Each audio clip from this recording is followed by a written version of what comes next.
Good morning, I'm Neva Manu, and this is your morning news fix for Tuesday, 28th of May. In this update, the Finance Minister's promising to reveal all important details of her cut list in her first budget.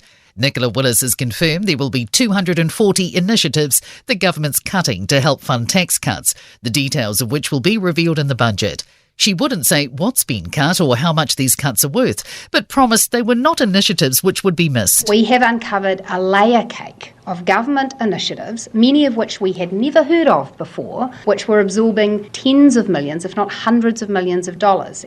New Caledonia's state of emergency ends today after about 2 weeks of unrest, which has left 7 dead. Fewer than 20 New Zealanders are still in the French Island territory wanting to come home.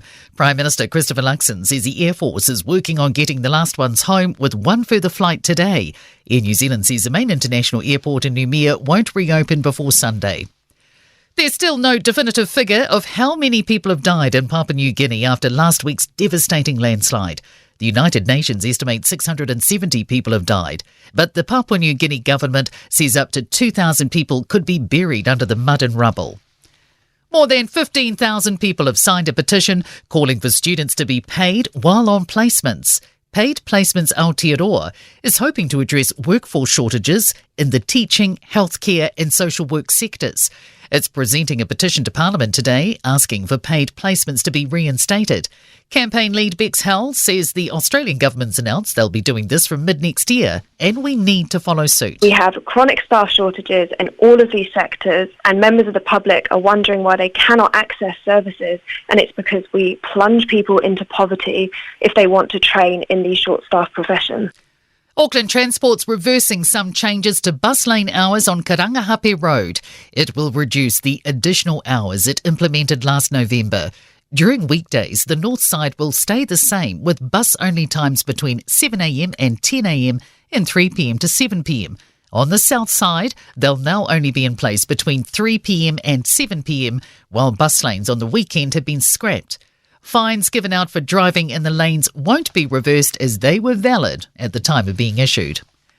The man responsible for murdering 2 teenage girls at a Christchurch party 17 years ago faces the parole board for the first time today. Blake Benny reports. In May 2007, Lipini Sealer killed Hannah Rossiter and Jane Young and caused grievous bodily harm to 8 other teens when he drove through a crowd outside an Edgware Road party. The then 22-year-old Sealer had earlier been involved in fights at the gathering. He claimed he was scared and trying to get away from his attackers when he got behind the wheel.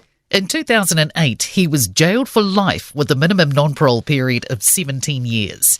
And in sport, 14-time champion Rafael Nadal has bowed out in the first round of the French Tennis Open, beaten by Alexander Zverev in straight sets. Former All Black Justin Marshall has endorsed plans to revive traditional rugby tours after reports New Zealand might visit South Africa in 2026 for a full slate of tests and provincial matches. And the Tactics are top of the ANZ Premiership netball ladder after a come-from-behind 58-57 7th round victory over the winless Stars in Christchurch. I'm Neva Manu, and that's your latest news fix. We'll be back with the next update at midday from the Newstalk ZB newsroom.